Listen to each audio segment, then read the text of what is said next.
நாள் வழக்கமான ஒரு நாளாக இருந்திருக்கலாம். ஆனால் எனக்கு என் அடையாளத்தை தேடி போக வேண்டிய நாளாகத்தான் அன்றைய தினம் விடிந்தது.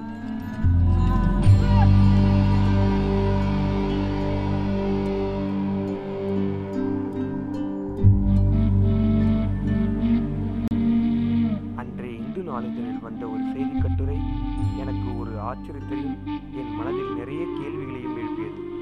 அந்த கட்டுரையை படித்ததும் அழிந்து வரும் வரலாற்றை பற்றி நாம் ஏன் ஒரு ஆவணப்படம் எடுக்கக்கூடாது என்று தோணியது. இப்படி எனக்குள் ஒரு ஆர்வத்தை ஏற்படுத்தின அந்த கட்டுரை என்னவென்றால், தஞ்சை பெரிய கோவிலை கட்டிய சோழ பேரரசன் ராஜராஜ சோழனின் மகன் கங்கை கொண்ட சோழன் கடாரம் கொண்டான் என்றெல்லாம் புகழப்படுகின்ற பேரரசன் ராஜேந்திர சோழனின் கல்லறை இருக்கும் இடம் பற்றிய கட்டுரைதான் அது.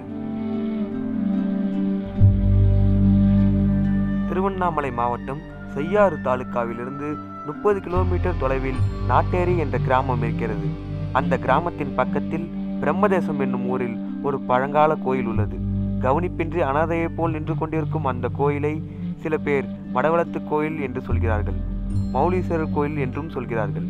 ராஜேந்திர சோழன் 80வது வயதில் நாட்டை சுற்றி பார்க்க வந்தபோது இங்கே இறந்து விட்டதாக வரலாற்று ஆசிரியர்கள் குறிப்பிடுகிறார்கள். அந்த இடத்தை பாதுகாக்க முறையான ஏற்பாடுகள் இன்னும் மேற்கொள்ளப்படவில்லை. அங்குள்ள மக்களுக்கே அதன் வரலாறு தெரியவில்லை என்று அந்த கட்டுரை சொல்கிறது.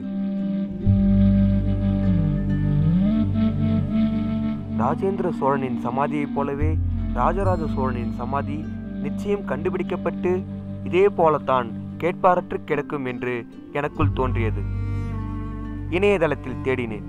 அப்போதுதான் ராஜராஜ சோழன் சமாதி பற்றிய மக்கள் தொலைக்காட்சியின் காட்சிப்படம் எனக்கு கிடைத்தது. அதை நீங்களும் பாருங்கள்.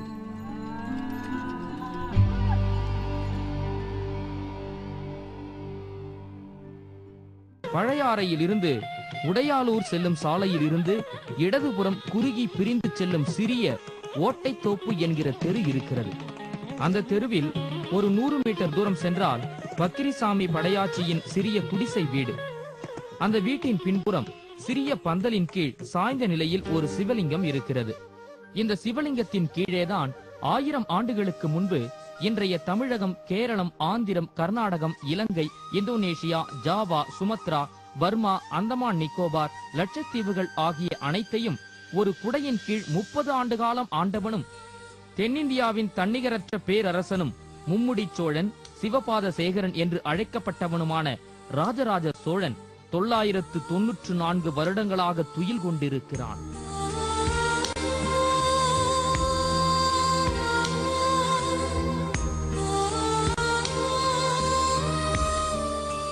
தென்கிழக்கு ஆசியா முழுவதையும் ஆண்ட ஒரு சக்கரவர்த்தியோட சமாதி பாருங்க. 60,000 யானைப்படை, பல லட்சம் குதிரை படைகளுடன் இந்தியாவின் முதல் கப்பற்படையை நிறுவி 9 லட்சம் காலாட்படைகளுடன் தஞ்சை, உறையூர், காஞ்சி என்று 3 தலைநகரங்களுடன் வாழ்ந்த ஒரு மாமன்னனின் பள்ளிப்படை வீடு இருந்த சுவடு தெரியாமல், காண்பாரின்றி கவனிப்பாரின்றி மக்கி மண்ணாகி கிடக்கிறது. கேவலம் 10 சதுர கிலோமீட்டருக்காக போராடியவருக்கெல்லாம் நினைவு சின்னங்கள் வைக்கப்பட்டிருக்கும் நாட்டில் முதல் தமிழ் சக்கரவர்த்தியின் நினைவிடம் இப்படி கிடக்கிறது. சைவர்கள் இறந்தால் உடலை எரித்து விடுவார்கள். எரித்த உடலின் சாம்பலை புதைத்து அதன் மேல் சதுர வடிவமான பீடம் கொண்ட லிங்கத்தை அமைப்பார்கள். அப்படி அமைக்கப்பட்ட கோயில்கள் பள்ளிப்படை வீடு என அழைக்கப்படும். அத்தகைய கோயில்களில் ஒன்றுதான் இந்த ராஜராஜ சோழனின் பள்ளிப்படை வீடு. இன்றோ பக்கிரிசாமி படையாச்சி என்கிற ஒரு ஏழை உழவனின் தயவால் சாத்தப்படும் ஒரு முழ பூவுடன் சரிந்து கிடக்கிறான் அன்றைய தமிழகத்தின் தலைமகன். 1946 இந்த சமாதியை ஒட்டி கிடந்த 2 உருளை வடிவ கல்தூண்கள் உள்ளூர் வாசிகளால் 3 கிலோமீட்டர் தொலைவில் உள்ள உடையாலூர் பெருமாள் கோயிலில் எதற்கோ முட்டு கொடுக்க எடுத்து போகப்பட்டன. பிறகு ஏனோ அத்தூண்கள் அங்கேயே வீதியில் கிடத்தப்பட்டு விட்டன. பிறகு அதே ஊரில் இருந்த பால்குளத்தி அம்மன் கோயில் சீர்படுத்தப்பட்ட பொழுது அதன் இரும்பு கதவுகளை தாங்கி பிடிக்க அதே 2 உருளை கல்தூண்கள் பயன்படுத்தப்பட்டன. அந்த தூண்களின் மேற்புறத்தில் உள்ள 7 வரி கல்வெட்டின் மூலமாகத்தான் ராஜராஜன் பள்ளிப்படை வீடு குறித்த செய்தி உறுதிப்படுத்தப்பட்டிருக்கிறது.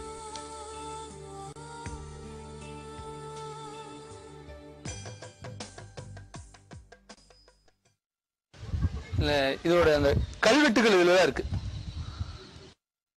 பழையாறை சோழ வம்சத்தின் தலைமை பீடம். அரச குடும்பத்தில் வயது மூத்த அரசர்கள், அரசிகள், ஓய்வு பெற்ற அதிகாரிகள், இளம் அரச குமாரிகள் அங்கேதான் வாழ்ந்தனர். அரச குமாரர்களின் இளவரசிகளின் கல்வி, போர் பயிற்சி எல்லாம் இங்கேதான் நடந்தன. தஞ்சை, உறையூர், காஞ்சி, கங்கை கொண்ட சோழபுரம் என்கிற பெருநகர்களில் நடைபெறும் அரசியல் மாற்றங்களை தீர்மானிக்கிற சக்தி பழையாறைக்குத்தான் இருந்தது. பால்குளத்தி அம்மன் கோயில் இருக்கிற அந்த தூணையும் தூண் இருக்கிற கல்வெட்டையும் கொண்டுதான் ராஜராஜனுடைய சமாதிங்கிறத முடிவு கட்டியிருக்காங்க. இப்போது உங்கள் மனதில் தோன்றிய அந்த ஆர்வம்தான் எனக்கும் அன்று வந்தது. இதுபோல பாதுகாக்கப்படாத அழிந்து வரும் வரலாற்று அடையாளங்களை பற்றி தெரிந்து கொள்ள புறப்பட்டேன். என் ஆசிரியர்களை சந்தித்தேன். அவர்கள் சொன்ன செய்திகள் எனக்கு அதிர்ச்சியையும் ஆச்சரியத்தையும் தந்தது. என் நண்பனிடம் ஒரு இருசக்கர வாகனம் வாங்கி கொண்டு உதவிக்கு ஒரு நண்பனையும் அழைத்து கொண்டு என் பயணத்தை தொடர்ந்தேன். அவர்கள் சொன்ன செய்திகள் என் காதுகளில் விழுந்து கொண்டே இருந்தது.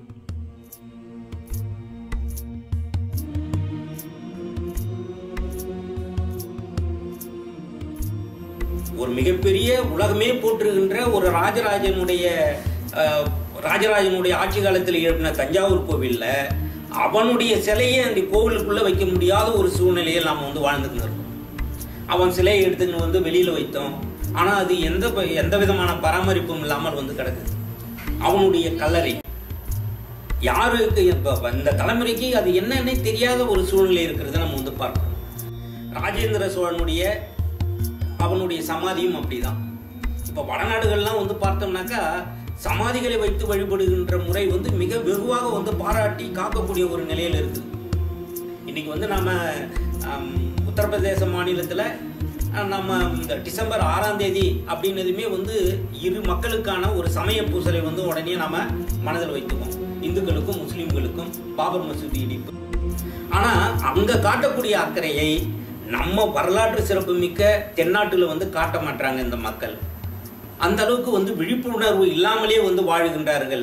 இந்த நிலையை நாம மாட்டோம். முதலில் நான் பார்க்க சென்றது ஆயி குளம். புதுவை மக்களுக்கு நன்னீர் அளித்த ஆயி என்ற அந்த தாசியின் நினைவாகத்தான் 3ஆம் நெப்போலியன் இந்த ஆயி மண்டபத்தை கட்டினான். இதன் வரலாறு புதுவை மக்களுக்கே தெரியவில்லை. ஒருமுறை கிருஷ்ணதேவராயர் வில்லியனூர் செல்லும் வழியில் ஆயின் அழகான மாளிகையை கண்டு வழிபாடு தலம் என்று எண்ணி வழிபட முனைந்தார். ஆனால் அது ஒரு தாசியின் மாளிகை என்று கேள்விப்பட்டதும் கோபம் கொண்டு இடித்துவிட உத்தரவிட்டார். அந்த மாளிகை இருந்த இடத்தில் ஆயி மக்களுக்காக வெட்டிய குளத்தின் இன்றைய நிலை இது. முத்திரையர் பாளையத்தில் உள்ள இந்த குளத்தில் இருந்துதான் பிரெஞ்சுக்காரர்கள் புதுவை நகரத்திற்கு முதலில் வாய்க்கால் அமைத்து குடிநீர் கொண்டு வந்தனர். புதுச்சேரி வரலாறு சொல்லும் இந்த இடம் தற்போது குப்பை கொட்டும் இடமாக மாறி வருகிறது. புதுவையில் உள்ள மக்களுக்கே ஆயி மண்டபத்தின் பெயர் கூட தெரியவில்லை, அதன் வரலாறும் தெரியவில்லை, இந்த ஆயி குளம் பற்றியும் தெரியவில்லை. 300 ஆண்டுகால வரலாறு பற்றிய விழிப்புணர்வு மக்களிடம் இல்லையே என்று எண்ணிக்கொண்டே அடுத்ததாக அனந்தரங்க பிள்ளை வீதிக்கு சென்றேன். அனந்தரங்கரின் இல்லம் காண.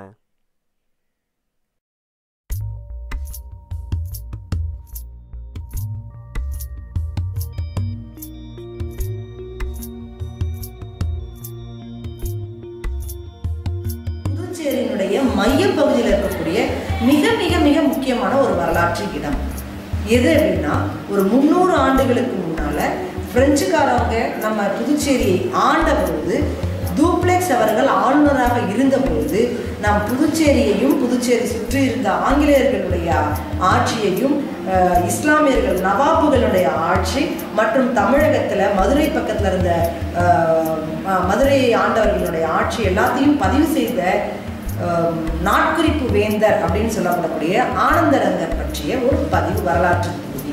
அது வரலாற்று விஷயத்தை பற்றி தான் நம்ம பேசுகிறோம். அவருடைய வீடு இன்றளவும் இருக்கு. எத்தனை மக்களுக்கு அது தெரியும்? பாண்டிச்சேரியில இருக்கக்கூடிய எத்தனை மக்களுக்கு அந்த வீடு பற்றி தெரியும் அப்படின்னா, தினமும் அந்த தெரு வழியாக தான் போவாங்க.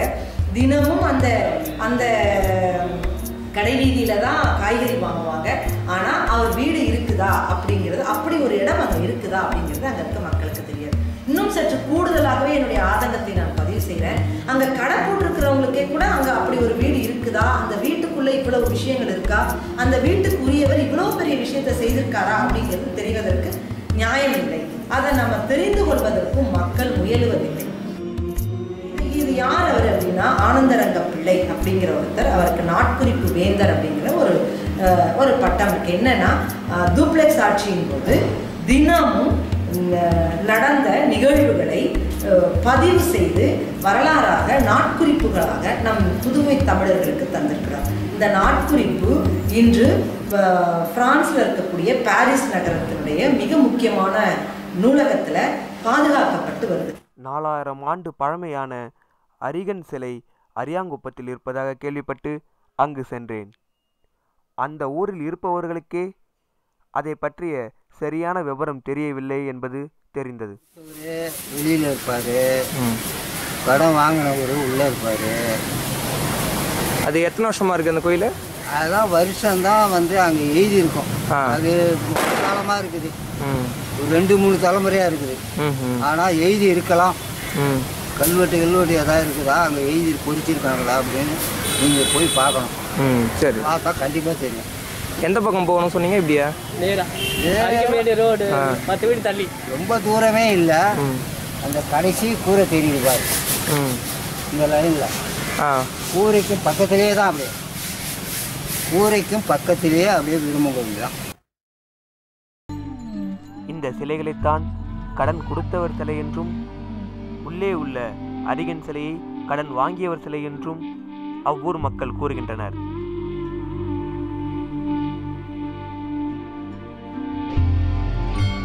பொக்கிஷமாக வைத்து பாதுகாக்க வேண்டிய அந்த அரிகன் சிலை தற்போது ஒரு சாதாரண ஓடு போட்ட அறையினுள் இருக்கிறது. இதைவிட பெரிய அதிர்ச்சி என்னவென்றால் அதன் வரலாறு முற்றிலும் மாற்றி அமைக்கப்பட்டுள்ளது. தற்போது அரிகன் சிலை பிரம்மரிஷி ஆலயம். அப்பகுதியில் உள்ள ஒருவர் அதனை பராமரித்து வருகிறார். இப்போ நாம் நிற்கிற இடம் நான் ஏற்பட்டு கடன் அதுக்கு பூமி கீழே புதஞ்சி போனது. அந்த செவர்லாம், ஆமாம், அந்த செவர்லாம் இப்போதைய செவரு 2 அடி கீழே போனீங்கன்னா இவ்வளோ பெரிய செவரு, ஒவ்வொரு கல் உலகணும். அதுதான் போட்டு மட்டம் போட்டு அந்த கோயில் உட்காந்துருக்கு.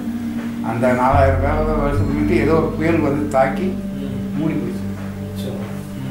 முன்னே எனக்கு கருத்தறிஞ்சு இதுக்கு தான் சிலை தெரியும். இதுக்கெல்லாம் தொப்புளே தெரியாது, கை காலெல்லாம் தெரியாது, எல்லாம் மூடின்னு தான் இருக்கும். இப்படி தான் இருக்கும். நாங்கள் இந்த விளையாடிங்க போயின்னு சுற்றிக்கிட்டு இருக்கும்போது சின்ன வயசுலேருந்து எல்லாம் இங்கே வருவாங்க. அதாவது கருநாள்ன்றாங்க, பொங்கல் கழிச்சு கருநாள் அப்போ மட்டும் இந்த கோயிலுக்கு யாரும் வரமாட்டாங்க. ஏன்னா இது ஒரு காடு மாரி இந்த இடம், சுத்தமாக அடாட்சியாக பராமரிப்பு யாரும் வர மாட்டாங்க, பயப்படுவாங்க மக்கள். அப்போ இந்த சைடில் எந்த வீடுமே கிடையாது. அப்படியே 4 நாள் அப்படியே ஒவ்வொரு வீடாக அப்படி வரும்போது சரி சாங்கியது என்னன்னு சொல்லி விளையாட்டு தோண்ட சாகி அப்புறம் அது படுவோம் நிமித்தி கொப்பின்னு வச்சு. இதெல்லாம் நார்த் இந்தியன் சைடில் எப்படி அங்கே இருக்கிறாங்களோ அதுமாதிரி வழிபாடு பண்ணி. குறிப்பாக இங்கெல்லாம் லோக்கலால் யாரும் வரமாட்டாங்க. வாரணாசி, பாம்பே, கல்கட்டா, பூனா இந்த மாதிரி லைனில் தான் இந்த கோயிலுக்கு வரும். தமிழ்நாட்டில் பார்க்கணும் தூத்துக்குடி மாவட்டம் ஆராய்ச்சி செய்கிறதெல்லாம் இந்த லோக்கல்னு பார்க்க போனீங்கன்னா வாணிகர் 2 பேர். குறிப்பாக சொல்லணும்னா இன்றைக்கி வேலைக்கு போய் சாப்பிட்டு நைட்டு படுத்து நாளைக்கு வேலைக்கு வராங்க அந்த மக்களுக்கு கோயில் வர மாட்டாங்க. ரொம்ப பழமையாக தெரிஞ்சிருக்கணும். போயிட்டு வந்து அந்த டெல்லியிலேருந்து ஒரு மேடம் மறுபடியும் வந்தாங்க. இந்த பேட்டிலாம் நீங்கள் கொடுக்கக்கூடாதுங்க, என்ன தண்ணி ஊற்றி பழகிட்டு உங்களுக்கு ஆளாகும், கீழே 2 அடிக்கு மேலே தோண்டக்கூடாது, இவ்வளோதான் உங்களுக்கு பவர். 3 அடி போனால் நீங்கள் உள்ளே போய் உட்காரணும்.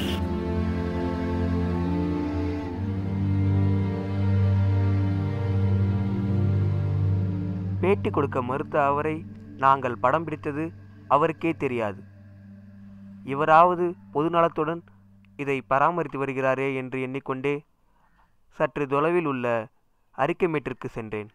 அங்கு கலா ஆய்வில் இருந்த வேல்முருகன் ஐயாவை சந்திக்கும் வாய்ப்பு எனக்கு கிடைத்தது. அன்று இரவு அவர் எனக்கு அளித்த பேட்டியில் சொன்ன விஷயங்கள் உங்களையும் பாதிக்கும். 2000 ஆண்டு கால பழமையுடைய புதுச்சேரிக்கு வரலாற்று சின்னமாக விளங்கக்கூடியது அரிக்குமேடு ஒன்று தான். அங்கு அருகன் சிலை உள்ளது. அருகன் என்றால் புத்தன் என்று பெயர். அருகன் சிலை உள்ளது. அருகன்மேடு, அருகன்மேடு, அரிக்கன்மேடு, அரிக்கன்மேடாக இருக்கிறது. ஆழி பேரடியால் ஏற்பட்ட வெள்ளப்பெருக்கால் மண்மேடிட்ட பகுதியில் அந்த புத்தர் சிலை உண்டு. அந்த புத்தர் சிலையை பர்மா சிலை என்று வழங்குகிறார்கள். பர்மாவிலிருந்து புத்த மதத்தை கொண்டு வந்து விளங்கியதாக ஒரு வரலாறு செவிவழி செய்தி கூறுகிறது. அதன்படி பர்மா கோயில் என்றும் பிரம்மன் கோயில் என்றும் அதை அழைக்கிறார்கள் மக்கள்.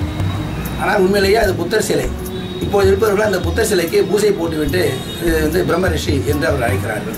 அது முற்றிலும் தவறான வழக்கு. ஏன்னா அது உண்மையான ஒரு சிலையை நாம் மறைத்து பேசுகிறோம். அது வரலாற்று உண்மையை மறைப்பதாக பொருளாகும்.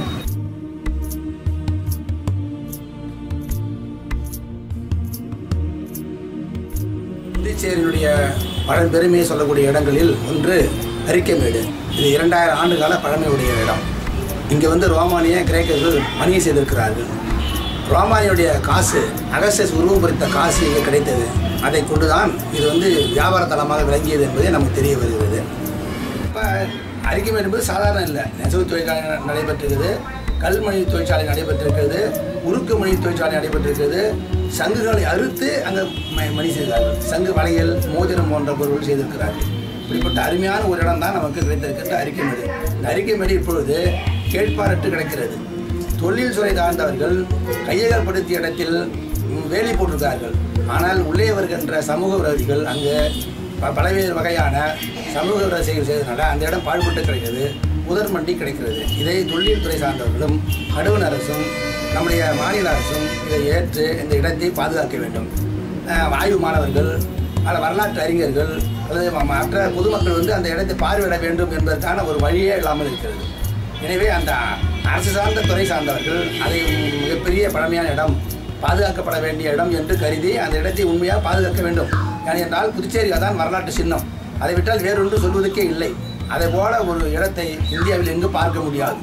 புதுச்சேரி பார்த்தோம்னாக்கா உலக பண்பாட்டை எழுதக்கூடிய ஒருத்தர் புதுச்சேரியினுடைய அரிக்கமேட்டை விட்டுட்டு ஒரு வரலாற்றை எழுதவே முடியாது.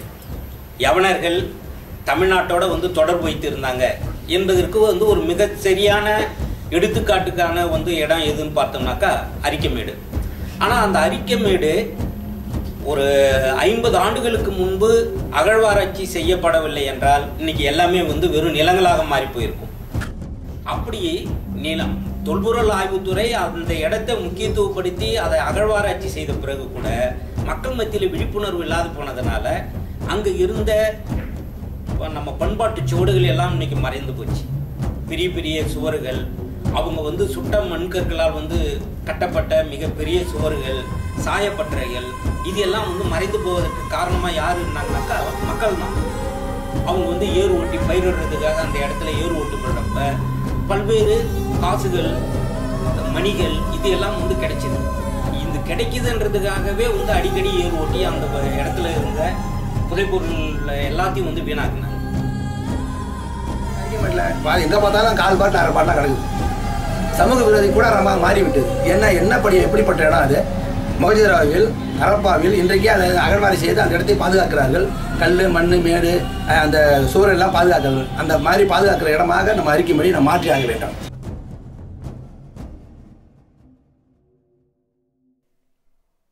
ஏன் இவற்றை எல்லாம் நாம் பாதுகாக்க தவறிவிட்டோம்?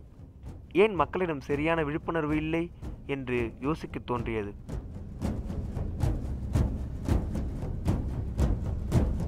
அதன் பிறகு அங்கிருந்து வீராம்பட்டினம் சென்றேன். புகழ்மிக்க வீராம்பட்டினம் கோயிலின் எதிரில் உள்ளது இந்த அழகிய கடற்கரை. இது வெறும் கடற்கரை அல்ல, இதற்கு அடியில் ஒரு நகரமே புதையுண்டு இருக்கிறது என்று சொன்னால் நம்புவீர்களா? அந்த சிறுபான்மையினர் படை எயிர்பட்டினம் அப்படின்னு ஒரு பகுதியை வந்து சொல்லுது. இப்போ அந்த செய்தி வந்து பத்திரிகைகளில் கூட வந்து இருக்கு. அந்த எயிர்பட்டினம் இன்னைக்கு கடல்ல வந்து மறைந்து போயிருக்குது என்பதை ஒரு தன்னார்வலர் ஒருத்தவர் வந்து ஆராய்ச்சி பண்ணி வந்து வெளியிடுறார். ஆனா அதை வந்து அகழ்ந்து எடுக்கணும், அங்க இருக்கக்கூடிய பொருட்கள் என்ன இருக்குது, இல்ல வந்து அங்க இன்னும் நம்முடைய தொன்மையை சொல்லக்கூடிய விஷயங்கள் ஏதாவது இருக்குதா என்பதை ஆராய்ச்சி பண்றதுக்கு அரசும் எந்த நடவடிக்கையும் எடுக்கல. இவ்வளவு பல்கலைக்கழகங்கள் இருக்குது, அவங்களும் இது வரைக்கும் எந்த விதமான நடவடிக்கையும் எடுக்கல. இது போன்ற விஷயங்களில் கவனம் செலுத்தணும்.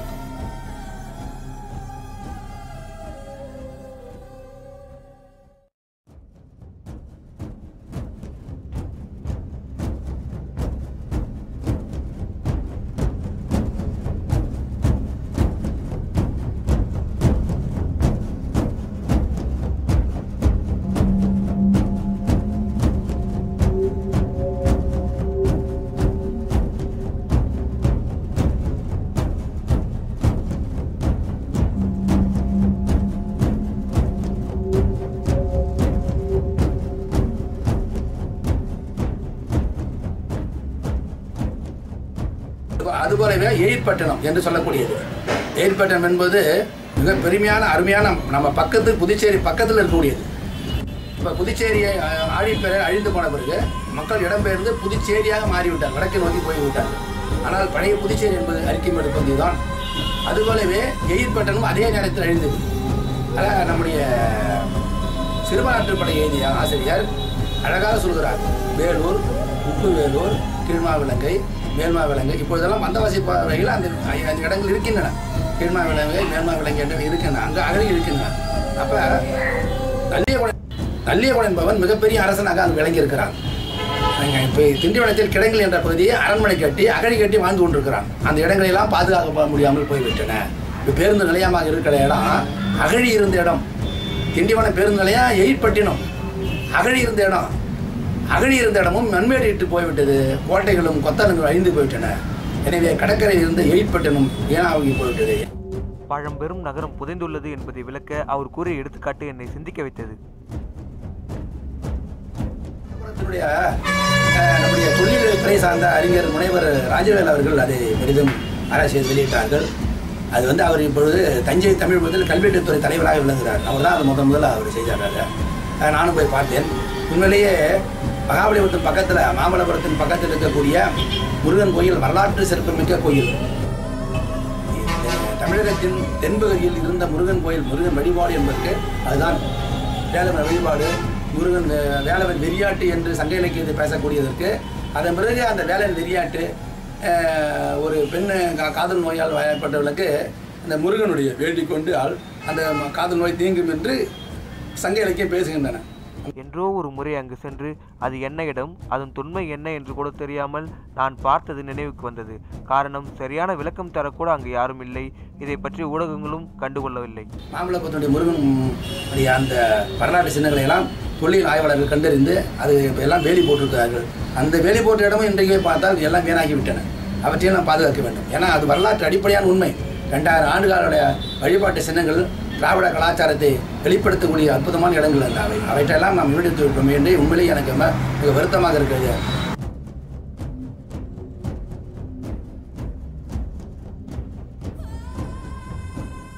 அரிக்கமேட்டிலிருந்து பண்டூட்டி பக்கத்தில் உள்ள சேமக்கோட்டைக்கு சென்றேன்.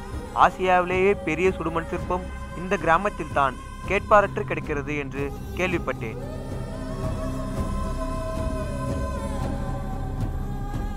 அச்சிலைகளின் அருமையை உணராத அம்மக்கள் அவற்றை கண்டுகொள்வதில்லை.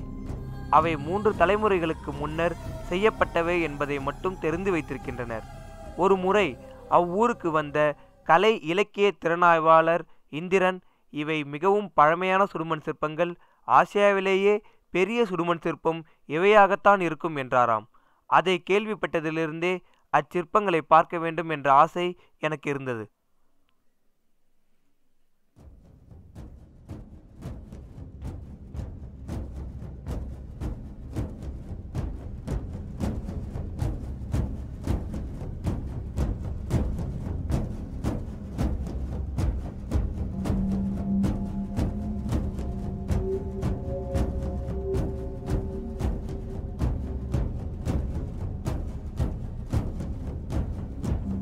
ஒவ்வொரு ஊரிலும் இதுபோன்று அழிந்து வரும் அடையாளங்கள் ஏராளம். அரசு ஏன் இவற்றையெல்லாம் ஆய்வு செய்ய முன்வருவது இல்லை என்ற கேள்வி என்னுள் எழுந்தது. அந்த ஊரில் யாருக்கும் இதை பற்றி தெரியாத நிலையில் ஊர் பெரியவரான தாமோதரன் என்பவர் இந்த சுடுமணல் சிற்பம் பற்றி சொல்ல வந்தார். 100 ஆண்டு காலத்துக்கு முன்ன மண்ணால் செய்யப்பட்ட ஒரு சிற்பம். இது வந்து கெல்லம்பட்டில் ஒரு கொயவர் பத்தர் ஒருத்தர் இருந்தார். அவர் தான் இந்த சிற்பத்தை செஞ்சு, இந்த சிற்பத்தினுடைய உயரம் எவ்வளோ அவ்வளோ ஆழத்துலேருந்து அந்த சிற்பத்தை செஞ்சு சுடுமண் பொம்மைன்னு பேர் இருக்குது. அதை வந்து ரெடி பண்ணி சுட்டு நல்லா இந்த ஸ்டேஜுக்கு வரும்போது கொஞ்சம் கொஞ்சமாக மண்ணை வச்சு அப்படியே தூக்கி பெரிய பேஸ்மட்டம் பண்ணிருக்கிறாங்க அந்த காலத்தில். அதே மாதிரி தான் அந்த வீரனும் செஞ்சுருக்கிறாங்க. அது வந்து அமெரிக்காவும் ஜெர்மனும் சேர்ந்து ஆய்வு பண்ணும்போது இந்தியாவிலே ஒரு கலை சிறந்த ஒரு கோயில் எதிரான்னு கேட்டால் இந்த சிற்பங்கள் தான் அப்படின்னு சொல்லிட்டு அவன் இந்திய கலாச்சாரன்ற புத்தகத்தில் எழுதி வச்சுட்டு போயிட்டான். அதன் பிறகு தான் இந்த கோயில் டெவலப் ஆகிறதுக்கு ஒரு காரணகர்த்தாவாக இருந்தது. அதிலேருந்து தான் இப்போ வந்து இதை வந்து ஒரு பேஸ்மெண்ட்டை போடலான்னு இருக்கிறோம். இது சீரழியக்கூடாது. இதில் இருந்தாலும் நம்ம அந்த ஓவியர் வந்து நம்ம தங்கி ரூம் அதான் இந்த உலக இதை பார்த்துட்டு தான் வந்தாங்க. கலைக்கல்லூரிலேருந்தே வந்தாங்க. ஒரு 10 பேர் வந்து என்ன தான் வந்து பேட்டி கண்டாங்க. அதே மாதிரி சொன்னோம்.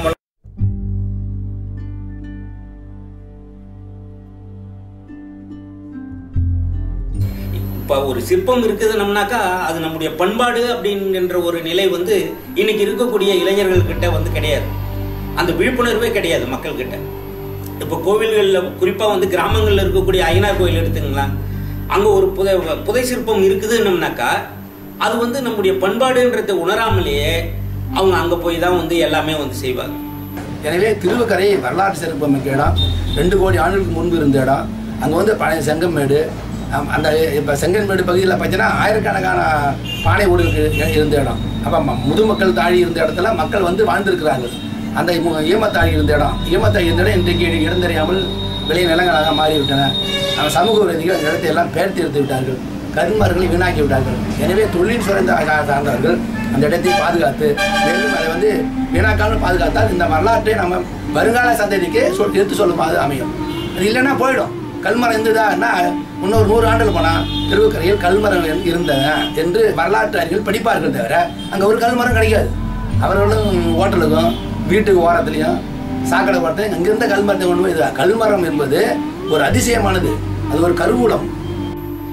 இப்போ எனக்கு தெரிந்து நம்ம திண்டிவனம் மட்டத்தில், திண்டிவனத்துக்கு பக்கத்தில் இருக்கக்கூடிய பெருமுக்கன் மலையை வந்து சொல்லலாம். இன்னைக்கு கல்குவாரிகளுக்காக சுற்றி இருந்த அந்த மலைகள் எல்லாம் வந்து அழிஞ்சு போச்சு. ஆனால் அங்கே இருக்கக்கூடிய செவி வழி கதைகள், அங்கே உள்ள கோவில் எல்லாம் ராமாயண காலத்தை தொடர்பு படுத்தி சொல்லக்கூடியதாக இருக்குது. ராமாயண காலத்தில் சீதை வந்து தன்னுடைய லவகுசா என்கின்ற குழந்தைகளை அந்த மலை குகையில் தான் வந்து பெற்றெடுத்தாள் அப்படி என்கின்ற வரலாறு வந்து இருக்குது. அது வந்து புராண கதையாக இருக்கலாம், செவி வழி கதையாக இருக்கலாம். ஆனால் அது வந்து ஒரு வரலாற்றினுடைய சின்னம் என்பதை நாம் மனதில் வைத்துக்கணும். நம்ம தென்னாட்டில் ஒரு கோவிலுடைய அமைப்பும் அந்த கோவிலில் இருக்கக்கூடிய சாதாரண படிக்கட்டுகளில் கூட வந்து 7 ஸ்வரங்களை வந்து காட்டக்கூடிய கல்வெட்டுகள், அந்த படி அமைப்புகள்லாம் வந்து இருக்குது. ஆனால் நம்ம என்ன பண்ணுறோம், அப்படிப்பட்ட படிக்கட்டுகளை வந்து தவறான முறையில் பயன்படுத்தி அதை சிதறப்படுத்திடுறோம். இன்றைய சூழலில் நிறுவப்பட்ட ஒரு 10 ஆண்டு 15 ஆண்டுகளுக்கு முன்னால் நிறுவப்பட்ட ஒரு சிலையோ அல்லது வேறு ஏதாவது ஒரு தூணோ சிதலம் அடைஞ்சிடுச்சு அப்படின்னா அதற்காக மக்கள் திரண்டு ஒரு போராட்டம் நடத்துவதும் அதற்காக குரல் கொடுப்பதும் இருக்கின்ற இந்த சூழலில் ஒரு காலமாக இனத்தின் வரலாற்றை பதிவு செய்கின்ற, இனத்தின் தொன்மையை பதிவு செய்கின்ற இந்த ஆவணங்களை பாதுகாக்கின்ற விழிப்புணர்வு நம்ம மக்கள்கிட்ட இல்லை. அப்படி ஒரு இடம் இருக்குதுன்னு தொல்லியல் ஆய்வாளர்கள் மூலமாகவும் தொல்லியல் துறை மூலமாகவும் அதை ஒரு கம்பி வேலி போட்டோ இல்லை வேறு ஏதாவது போட்டு பாதுகாக்கிற சூழலை ஏற்படுத்தினாலும் பொதுமக்கள் அந்த விழிப்புணர்வை இன்னும் சரியாக கையில் எடுத்துக்கலை அப்படிங்கிற ஒரு விஷயத்தையும் நம்ம பார்க்கணும். இப்போ இது செஞ்சுக்கு அடுத்தாற் போல் வந்தோம்னா இங்கே புதுச்சேரியிலேருந்து கிழக்கு கடற்கரை சாலையில் கடப்பாக்கம்ங்கிற கிராமத்தில் ஆலம்பரா கோட்டைன்னு ஒரு கோட்டை இருக்குது. இந்த கோட்டை வந்து சிறுபான்மாற்றுப்படை சொல்லப்படக்கூடிய தமிழர்களுடைய சங்க இலக்கியத்தில் 10 பாட்டில் ஒரு நூல் ஆற்றுப்படை அப்படிங்கிற நூல் வகையை சார்ந்த அந்த நூலில் நல்லியக்கோடன் அப்படிங்கிறவர் தான் அந்த கதையினுடைய தலைவன். அவன் ஆண்ட பகுதி ஒய்மா நாடு அப்படிங்கிற ஒரு நாட்டில் இருந்த ஒரு கோட்டை அது ஆலம்பரா கோட்டை அப்படிங்கிறது. இப்போ அந்த கோட்டையினுடைய இத்தகைய ஒரு தொன்மையும் வரலாற்று முக்கியத்துவம் அங்க இருக்க மக்களுக்கு எந்த அளவுக்கு அப்படிங்கிற ஒரு விஷயம் கலாப்பட்டு அந்த மண்மேடில் அந்த செம்மண் மேடுகளின் பகுதியில் 1,50,000 ஆண்டுக்கு முன்பு இருந்த ஒரு மண்டை ஓடு, ஒரு குழந்தை மண்டை ஓடுகள். அது வந்து ஸ்கில் அந்த வந்து ஃபாசிலாகி போச்சு. அந்த மண்டை ஓடு கருங்கல்லாக மாறிவிட்டது, கல்லாக மாறிவிட்டது. இப்போ வரலாற்று சின்னமுடைய இடத்தை நம்ம வந்து வீணாக்கிட்டோம். அதுபோல திருவுக்கரை வந்து 2 கோடி ஆண்டுக்கு முன்பு இருந்த மரங்கள் கல்லாகிய இடம். அது 2 கோடி ஆண்டுக்கு முன்பு இருந்த மரங்கள், உண்மையான மரங்கள், நல்ல மரங்கள், மிகப்பெரிய நீண்ட மரங்கள் எல்லாம் கல்லாகி மாறிவிட்டன. அப்போ சிலிக்கா என்ற ஒரு வேதியியல் பொருள், அந்த வேதிமை பொருள் அந்த மரத்தின் மீது பட்ட பிறகு அந்த மரத்தினுடைய உட்பகுதி எல்லாம் அது பாய்ந்து அந்த மரத்தை, உண்மையான மரத்தை கல்லாகிவிட்டன. இப்போ மரத்தை பார்த்தால் அந்த வடுக்கள், மர வளர்ச்சிக்கான வட்டங்கள், அந்த முன்றுகள், அந்த கிளைகள், கிளை பிரிந்த வகைகள் எல்லாவற்றையும் நம்ம திருவுக்கரையில் பார்க்கலாம். இப்பொழுது திருவுக்கரை கேட்பாரட்டு கிடக்குது. அந்த கல்மரங்களை எல்லாம் வீணாக்கி விட்டார்கள். அங்கிருந்த முதுமக்கள் தாழிகளை உடைத்து விட்டார்கள். கல்தீட்டைகளை அழித்து விட்டார்கள். அங்கே நிறைய முதுமக்கள் தாழி கிடைக்கின்றன. ஒரு முதுமக்கள் தாழி எடுத்தால் அது உள்ள ஒரு கல் இருக்கும். நான் அது சென்று அந்த ஆய்வு பண்ணும்போது அது வந்து எனக்கு தமிழக அரசு பரிசு கொடுத்தாங்க. அவ்வளோ பெரிய திருவுக்கரை வரலாறு என்ற ஒரு நூலை எழுதினேன். அந்த புத்தகத்தில் அவையிட்டால் நான் பதிவு செய்திருக்கிறேன். ஒவ்வொரு தாழியிலும் ஒரு புனைத்தை வைத்து அது மேலே வராத அளவுக்கு அது மடியிலே ஒரு பெரிய கல்லை வைத்திருக்கிறார்கள். ஒவ்வொரு தாழியிலும் தாழி மேலே வந்து பார்த்தீங்கன்னா ஒரு பெரிய கல் திட்டையை, ஒரு பெரிய மரங்களை செதுக்கி அழகாக அவருடைய பலகை போல கற்கள் பலகையை வைத்து விடுகிறார். ஒவ்வொரு தாழியின் மேலும் ஒரு கற்பலகை இருந்தது. அதை நம்ம இப்பயும் பார்க்கலாம். ஆனால் இன்றைக்கு அந்த இடங்கள்லாம் அழிந்து போய்விட்டன. இப்போ அரசு, மத்திய அரசு தொல்பொருள் ஆய்வுத்துறை மூலமா பல வரலாற்று சிறப்புமிக்க இடங்களை எல்லாம் பாதுகாக்கிற வேலையை வந்து தொடங்கினாங்க. ஆனால் அப்படி தொடங்கிய அந்த வேலைகள் இன்று வரைக்கும் தொடர்ந்து நடக்குதா? அப்படி பாதுகாக்கப்பட்ட இடங்கள் இன்றைக்கு உண்மையிலேயே வந்து அரசாங்கத்தினுடைய பராமரிப்பில் இருக்குதான்னம்னாக்கா பெரும்பாலும் கிடையாதுன்னு தான் சொல்லணும். பல வரலாற்று சிறப்புமிக்க இடங்கள் எல்லாம் இன்றைக்கு சமூக குற்றங்கள் செய்பவர்களுக்கு அந்த இடத்துல போய் தான் நம்ம ஆட்கள் மறைவாக போய் எதை வந்து செய்யக்கூடாதோ அதை வந்து செய்யக்கூடிய இடமா வந்து இருக்கிறத நம்ம வந்து பார்க்குறோம். அங்கே வந்து சுற்றி வேலி அமைத்து அங்கே ஒரு பாதுகாப்பு ஏற்பாடு செய்திருந்தால் அந்த இடத்துல வந்து இது போன்ற தவறுகள்லாம் நடக்காமல் வந்து இருக்கும். ஆனால் அதை வந்து அப்படியே வந்து திறந்த வெளியாக வந்து கழிப்பிடமாக பயன்படுத்துறது. இப்போ வந்து இது உதாரணத்துக்கு வந்து இப்போ நம்ம தமிழ்நாட்டிலே இருக்கக்கூடிய திருக்கோயிலூரை வந்து நம்ம வந்து ஒரு உதாரணத்துக்கு சொல்கிறோம். அங்கே சங்க இலக்கிய காலத்தில் வாழ்ந்த கபிலர் குன்று அப்படின்ற ஒரு பகுதி இருக்கு. அந்த கபிலர் குன்றுக்கு கபிலர் வாழ்ந்த அந்த இடத்தை வந்து அடையாளப்படுத்தக்கூடிய அந்த இடம் எவ்வளவு சிறப்பு மிக்கதுன்றது இங்கே வந்து போகிறவங்களுக்கு தெரியறது கிடையாது. கபிலர் குன்று, பாரி என்கின்ற மன்னன் தன்னுடைய பெண்களை வந்து அவருடைய நண்பருடைய பெண், பாரி என்றவன் கபிலருடைய நண்பர், இவர் புலவர், அவர் மன்னன். அவன் வந்து இறந்துடுறான், போரில் இறந்துடுறான். அவனுடைய பெண்களை வந்து ஜெயித்த மன்னன் யாரோ அவனுக்கு வந்து திருமணம் செய்திருந்தான். ஆனால் அவன் சோழன் பெரிய மன்னன் என்பதனால இந்த குறுநில மன்னனுடைய பெண்ணை நான் மணக்க மாட்டேன்னு சொல்லி மறுக்கிறான். அப்போ கபிலர் என்கின்ற புலவர் அதை கண்டித்து வடக்கிருந்து உயிர் நீக்கிறார். அப்படிப்பட்ட வரலாற்றை சொல்லுகின்ற அந்த கபிலர் குன்று கோவில் மட்டும் எழுப்பப்பட்ட ஒரு இடமா இருக்குது. ஆனால் அந்த இடத்துல இன்னைக்கு வந்து பார்த்தோம்னாக்கா எல்லா சமூக குற்றவாளிகள் அந்த இடத்துல போய் குடிக்கிறது, பாட்டல்களை உடைத்து போடுறது, இது மாதிரி வந்து ஒரு விழிப்புணர்வு இல்லாத செயல்களை இன்றைக்கு செய்வதை வந்து பார்க்கிறோம். இது உதாரணத்துக்கு தான் சொல்கிறேன். நீங்கள் எந்த இடமாக இருந்தாலும் சரி, தொல்பொருள் ஆய்வுக்காக எடுத்த இடங்கள்ல யாரும் பராமரிப்பு இல்லாமல், கேட்பார் இல்லாமல் பாழடைந்து போய் வரக்கூடிய ஒரு நிலையை இன்றைக்கு நாம வந்து கண்டிப்பாக பார்க்க முடியும். பாண்டிச்சேரியிலேருந்து ஒரு 65 கிலோமீட்டர் தொலைவில் இருக்கக்கூடிய செஞ்சி அப்படிங்கிற ஊரில் இருக்கக்கூடிய கோட்டையை சொல்லலாம். இந்த கோட்டை இருக்கு அப்படிங்கிற ஒரு விழிப்புணர்வு உலகளாவிய நிலையில் இருக்குதுன்னாலும் எந்த அளவுக்கு அந்த கோட்டையை நம்ம பாதுகாத்து வருகிறோம், வரலாற்று உணர்வோடும் தொல்லியல் சார்ந்த நிலையிலும் எப்படி பாதுகாத்துக்கிறோம் அப்படிங்கிறது ஒரு கேள்விக்குறியாக இருக்குது. எதனால் அப்படி சொல்கிறோம் அப்படின்னா, ஒரு 15-20 ஆண்டுகளுக்கு முன்னால் அந்த செஞ்சி பகுதியையும் அந்த செஞ்சி கோட்டையையும் சுற்றி இருந்த பகுதிகளும் அந்த கோட்டையும் இருந்த நிலை இன்றைக்கு ஒரு 80-60% வந்து மாறி இருக்கு. ஒரு சில இடங்கள் அகழ்வாய்வின் மூலமாக கண்டுபிடிக்கப்பட்ட ஒரு நிலை இருந்தாலும் அகழ்வாய்வு செய்து கண்டுபிடிக்கப்பட்ட ஒரு விஷயங்கள் பாதுகாக்கப்படாமல் அப்படியே விடப்பட்ட விஷயமும் இருக்கு.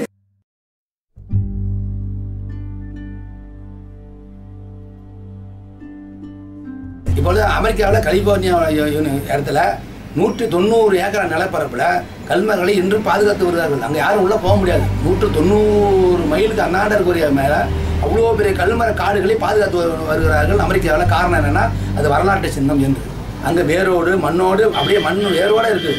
ஆனால் திருவுக்கரை கிடைத்த அந்த மரங்கள் நீண்ட திப்புகளாக இருக்குன்னா என்ன சொல்கிறார்கள், வேறொரு இடத்திலிருந்து கண்டங்கள் இடம்பெயர்கிற போது கண்ட இடப்பெயர்ச்சி அந்த மரங்கள் கடல் நீரால் அடித்து வரப்பட்டு இங்கு புதையுண்டு கல்லாக மாறின என்று ஆய்வாளர்கள் சொல்லுகிறார்கள். இதுதான் தொல்லியல் ஆய்வு. அந்த ஃபாசில் ட்ரீஸ் எப்படி மாறியது என்பதற்கான காரணம். அப்போ அந்த வேதியியல் பொருள் கண்டம் இடம்பெறும் போது பூமியில் இருந்த அந்த வேதியியல் பொருள் மரத்தின் மீது பட்டு மரம் முழுமைக்கும் கல்லாகிவிட்டது. ஆமை கல்லாகி இருக்குது, சங்கு கல்லாகி இருக்கின்றன, நத்தைகள் ஓடுகள் கல்லாகி இருக்கின்றன. இவற்றெல்லாம் 2000 ஆண்டுகளுக்கு முன்பாகவே நடைபெற்ற இந்த செய்தியை நமக்கு திருவுக்கரை இன்னும் காட்டி கொடுக்குது. ஒரு அயர்லாந்து அப்படிங்கிற நாடு எல்லாருக்கும் தெரியும். அந்த இடத்துல அண்மையில் நான் போயிருந்தப்போ அங்கே ஒரு கோட்டை அப்படிங்கிற ஒரு இடத்துக்கு எங்களை சுற்றுலாத்தலம்னு சொல்லி கூட்டிகிட்டு போயிருந்தாங்க. போய் இறங்கியவுடன் அங்கே போட்டிருந்தது ஃபோர்ட் அப்படின்னு போட்டிருந்தது. கோட்டைன்ட்டு நான் ஒரு 2 முறை கோயிலில் வளம் வருவது கூட சுற்றி பார்த்தேன். எங்கே கோட்டை அப்படின்னா ஒரு சாதாரண தளம், அதில் ஒரு நம்ம ஊருனுடைய எல்லை பக்கத்தில் வைக்கக்கூடிய கல் மாதிரி 2 கல், அது மேலே ஒரு நினைவு தூண் மாதிரி நிற்கிது. அதை சுற்றி தரைப்பகுதியில் அந்த கோட்டை இடிந்து விட்டதாகவும் அழிக்கப்பட்டதாகவும் அதில் இருக்கக்கூடிய மிச்சம் மீதிகளை மட்டும் அவங்க பாதுகாத்து மிகப்பெரிய ஒரு வரலாற்று பொக்கிஷமாகவும் தொன்மை பொக்கிஷமாகவும் அதை பாதுகாத்து வர்றாங்க. ஒன்றுமே இல்லாத ஒரு கட்டிடமே இல்லாத ஒரு இடத்த கோட்டைன்னு சொல்லி அவர்கள் அதை பாதுகாப்புணர்வோடு பாதுகாக்கிற ஒரு விஷயம் நம்மக்கிட்ட செங்கல் தொடங்கி மிகப்பெரிய கோபுரம் வரைக்கும் நம்மக்கிட்ட கட்டிடங்கள் இருக்குது. ஆனால் அதை பாதுகாக்கிற விழிப்புணர்வு தான் நம்ம கையில் இல்லை.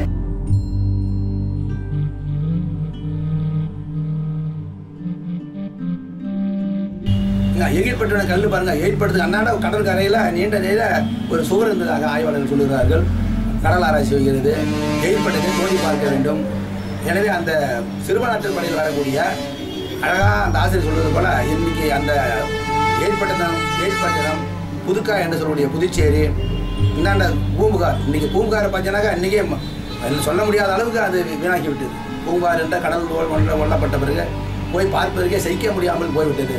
பூம்புகாரில் இன்றைக்கே வெள்ளை நெருப்பு என்று ஒரு இடம் இருக்கிறது. 2000 ஆண்டுகளுக்கு முன்பாக வெள்ளையர்கள் தங்கி கிடந்த வெள்ளை நெருப்பு என்று ஒரு இடமே இருக்கிறது பாருங்க. இப்போ வரலாற்று சிறப்பு கடைகளை நம்ம பாதுகாக்கவில்லை, எல்லா வீட்டையும் வீணாக எடுத்துக்கிட்டோம். சிலப்பதிகாரம் பேசக்கூடிய அந்த சதுக்க பூதம் எல்லாம் பூதங்கள் என்றால் இருந்த அந்த இடங்கள்லாம் எங்கே போயிட்டு அந்த சிலைகள் எங்கேயே போயின தெரியவில்லை. சுண்ணாம்பு செய்யப்பட்ட சிலை, சுண்ணாம்பு சிலையாக செய்யப்பட்ட அந்த ஓவியங்கள் எல்லாம் மறைந்து போய்விட்டன. எல்லாவற்றையும் நம்ம சிலப்பதிகாரம் சொல்கின்ற வழித்தடங்களை பார்த்தால் நம்முடைய தமிழுடைய உண்மையான வரலாறு தெரியும். அவற்றையெல்லாம் நம்ம பாதுகாக்க வேண்டும். பக்ரூலி ஆறுடன் பன்மலை அடுக்கத்து குமரிக்கோடும் கொடுங்கடல் கொள்ள என்பது நம்முடைய சங்க இலக்கிய பாடல். புறநானூற்றிலே கடலில் மறைந்த மதுரை லெமுரியா கண்டம் பற்றி நம்முடைய ஒரு காலத்தில் விழிப்புணர்வே இல்லாமல் இருந்தது. இது எல்லாம் பொய்யான கட்டுக்கதைகள், இலக்கியங்களிலே சொல்லப்படுவது முழுமையான உண்மை இல்லை என்பது போன்ற செய்திகள் எல்லாம் இருந்தது. அகழ்வாராய்ச்சி செய்த பிறகு கடலிலே குமரிக்கண்டத்திலே மிகப்பெரிய நிலப்பரப்பு கடலிலே அமிழ்ந்து போய் கிடப்பதை கண்டெடுத்த பிறகுதான் இந்த இலக்கியங்களிலே பதிவுபட்டு இருக்கக்கூடிய இந்த பாடல்கள் எல்லாம் சொல்வது முழுமையான உண்மை என்கின்ற ஒரு மனப்பான்மையை தொல்பொருள் ஆய்வும் இலக்கிய ஆர்வலர்களும் ஒத்துக்கொண்டார்கள். லெமூரியா கண்டத்தில் லெமூர் என்ற ஒரு குரங்கு வாழ்ந்ததால் அது லெமூரியா கண்டம் என்று வந்ததாக சொல்கிறார்கள். தென்னாப்பிரிக்கா, இலங்கை, கன்னியாகுமரி பகுதி இதிலிருந்து அந்த நிலப்பரப்பு மிகப்பெரிய நீண்ட நிலப்பரப்பு மலைகளாலும் ஆறுகளாலும் சோலைகளாலும் மரங்களால் சூழப்பட்ட மிகப்பெரிய நிலப்பரப்பு கண்ட இடப்பெயர்வால் அழிந்து போயிற்று. அதுதான் லெமூரியா கண்டம். அதை பற்றி அறிஞர் பெருமக்கள் ஆராய்ச்சி செய்து பெரிய பெரிய நூல் எழுதியிருக்கிறார்கள். அப்படி அழிந்தால் அந்த பகுதியில் தோன்றிய முதல் மாந்தன் தமிழன், முதல் தோன்றியது தமிழன் தான் முதல் மாந்தன் என்று நம்முடைய மொழியில் அறிஞர் தேவனைய பாவனர் கூறிய கூற்று உண்மையாக வருகிறது. அவன் கண்ட மொழி தமிழ் மொழி. தமிழ் மொழிய முதல் எழுத்து கிமு 3ஆம் நூற்றாண்டு, கிமு 3-4 நூற்றாண்டுகள் மேலேயே செல்கிறது. அப்படியே பிராமி கல்வெட்டு எழுத்துகள் அது தமிழ் என்று அழைக்கிறார்கள், தமிழ் எழுத்து என்று அழைக்கிறார்கள் அந்த எழுத்தை. அப்போ அங்கே இருக்கக்கூடிய நம் ஆதிச்சநல்லூர் கொடுமணல் போன்ற இடங்களில் கிடைத்த பற்பாண்டு ஓடுகளில் அந்த பிராமி எழுத்து இருக்கின்றன. அந்த பிராமி எழுத்துக்களை நாம் ஆராய்ச்சி செய்தால் அது நம்முடைய தமிழுடைய எழுத்து வடிவத்தை கிமு 3ஆம் நூற்றாண்டுக்கு மேலே கொண்டு செல்கிறது. புதுவை பல்கலைக்கழகத்தில் பணியாற்றுகிற வரலாற்றுத்துறை பேராசிரியர் முனைவர் ராஜன் அவர்கள் ஒரு அற்புதமான முறையில் அதை ஆராய்ச்சி செய்து கொடுமலை பற்றி ஆராய்ச்சி செய்கிறார். கொடுமணல் பகுதியை பற்றி ஆராய்ச்சி செய்கிற போது சொல்கிறார், நம்முடைய தமிழுடைய வரலாறு, அங்கெடுத்த நெல், அங்கெடுத்த காசுகள், அங்கெடுத்த மட்பாண்டு ஓடுகள், மணிகளை பாய்கிற போது தமிழன் கிமு 3ஆம் நூற்றாண்டு மேலேயே நகரத்தோடு வாழ்ந்திருக்கிறான் என்ற அரிய செய்தி வருகிறது. ஆனால் இந்த அரிய செய்தியை சொல்கிற போது வடநாட்டில் இருப்பவர்கள் அது ஏற்றுக்கொள்வதற்காக இல்லை, அதிகமாக இல்லை. ஆனால் தமிழன் முந்தி விடுவானே என்று எண்ணுகிறார்கள். இப்ப நம்ம தமிழர்கள்கிட்ட இந்த வரலாற்று தொன்மையில் ஒரு கவனம் இல்லாமல் போன ஒரு நிலையை சுட்டி காட்டணும் அப்படின்னம்னாக்கா, துவாரகை பற்றிய ஒரு ஆய்வு நடந்தது. கண்ணன் ஆண்ட பகுதி, இல்ல கிருஷ்ணன் ஆண்ட பகுதி, இதையெல்லாம் ஆராய்ச்சி செஞ்சாங்க. இன்னைக்கு ஹரியானாவுக்கு போனாக்கா இந்த இடத்துல தான் பாரத போர் நடந்தது என்கின்ற நினைவிடங்கள் இருக்குது. ஆனா நம்ம தமிழ்நாட்டுல பல்வேறு போர்கள் நடந்திருக்கிறது, பல்வேறு மன்னர்கள் ஆண்டு இருக்கிறாங்க. ஆனா அவர்கள் விட்டு விட்டு போன அந்த தடயங்களை கட்டி காக்கணும் என்கின்ற ஒரு எண்ணமே இல்லை. இங்க உள்ள அரசும் அது போன்ற திட்டங்களுக்கு செலவிடுவதற்கு நிதியை ஒதுக்குறதே கிடையாது. இப்ப குறிப்பா நம்ம லெமுரியா காண்டம்ன்றது ஒரு காலத்துல இமயமலை உருவாகாமல் அது சமநில பகுதியாக இருந்த காலத்துல மிகப்பெரிய நிலப்பரப்பு இங்க கடலில் அமிழ்ந்து போச்சு.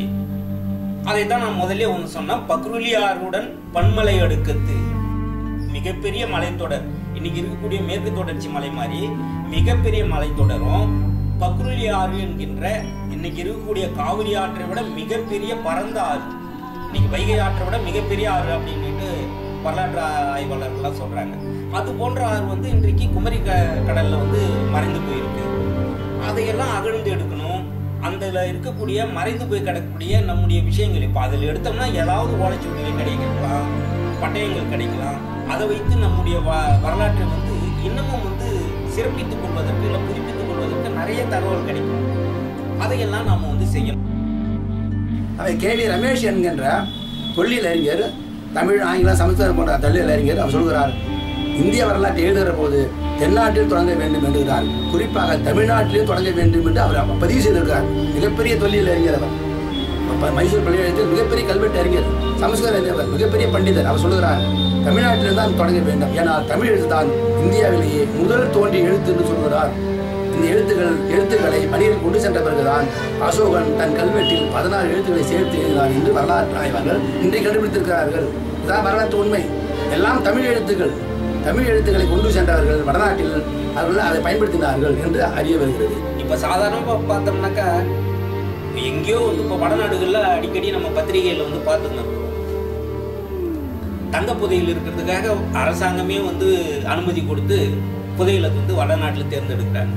ஆனா தமிழ்நாட்டுல அது மாதிரி எவ்வளவு இடங்கள். இப்ப ஆனைமலை, மதுரை ஆனைமலை போனீங்கன்னாக்கா அங்க 2200 ஆண்டுகளுக்கு முன்பு வாழ்ந்த சமணர்களுடைய குகைகள் இருக்கு. ஆனைமலை, புளியங்குளம் போன்ற பகுதிகள் எல்லாம் அவங்க வடித்து விட்டு போன அந்த எழுத்து உள்ள கல்வெட்டுகள் இருக்கு. 2000 ஆண்டுகளுக்கு முன்ன இருந்த தமிழ் எழுத்துக்கள் இருக்குது.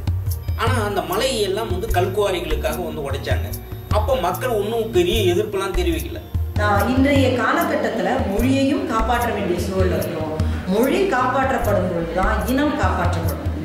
மொழி இல்லைன்னா இனம் இல்லை. அப்போ இனம் காப்பாற்றப்படணும்.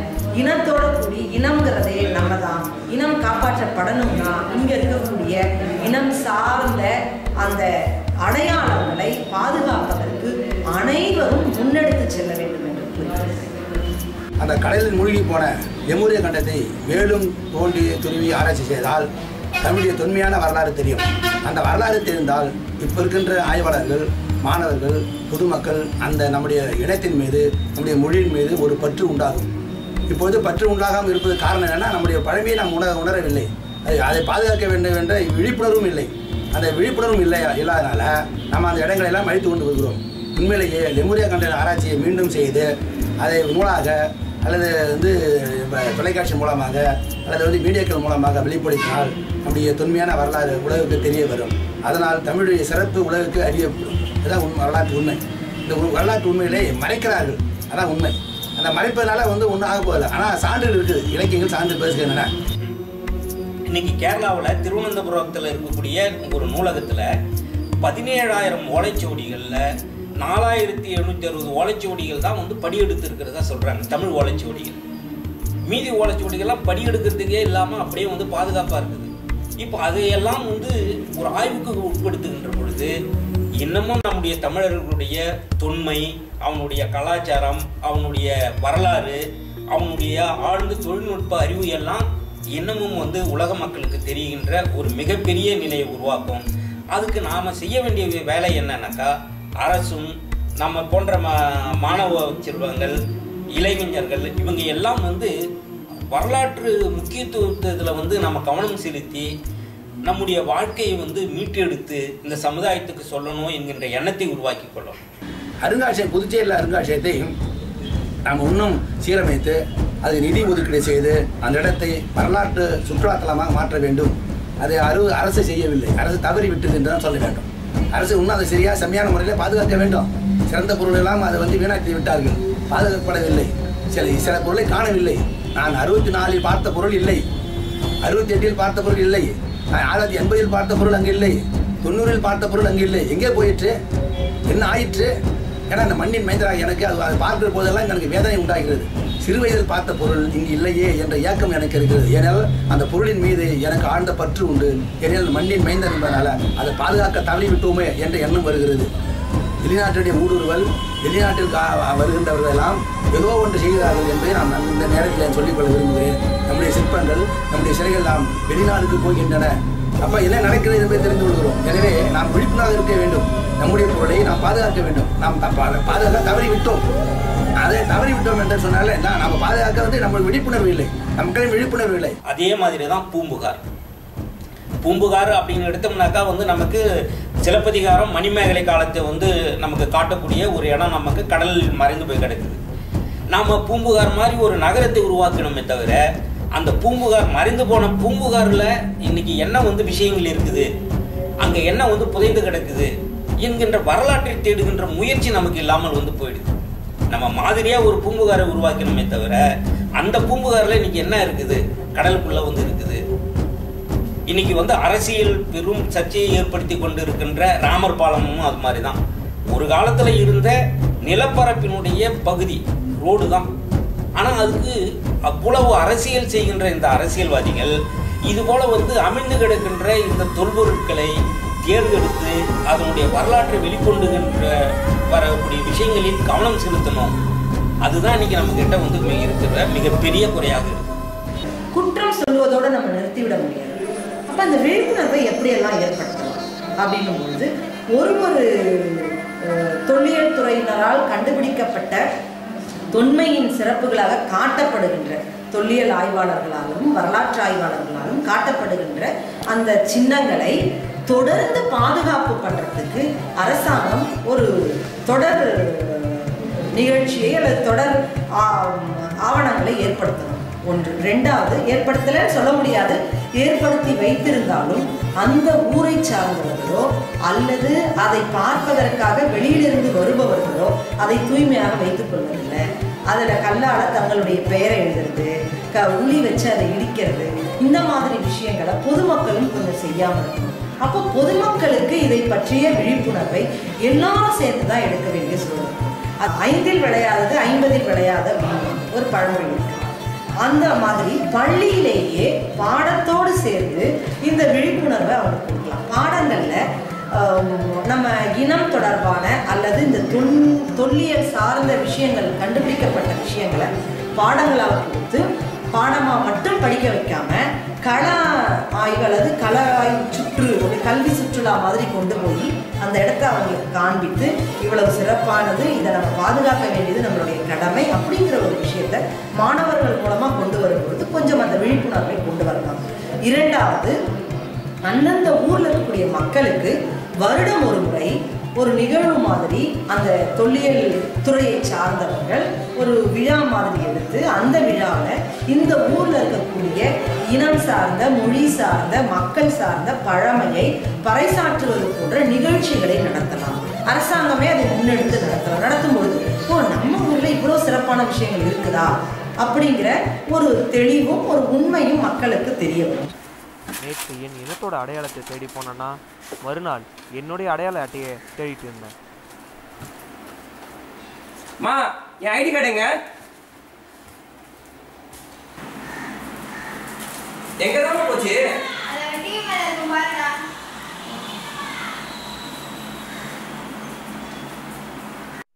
இந்த அவசர உலகத்துல எப்பவும் போல அவசரமா கிளம்பி வேகமா என் வகுப்பறையை நோக்கி போயிட்டு இருந்தேன். அந்த நிமிடம்தான் என் கேள்விக்கெல்லாம் பதில் கிடைச்சிது. ஏன் சில இடங்கள் ஆராயப்படலை, ஆராயப்பட்ட இடங்கள் ஏன் பாதுகாக்கப்படலை, மக்களிடம் விழிப்புணர்வு ஏன் இல்லை, ஏன்னு என் மனசில் தோணின கேள்விக்கெல்லாம் அப்போதான் விடை கிடைச்சிது.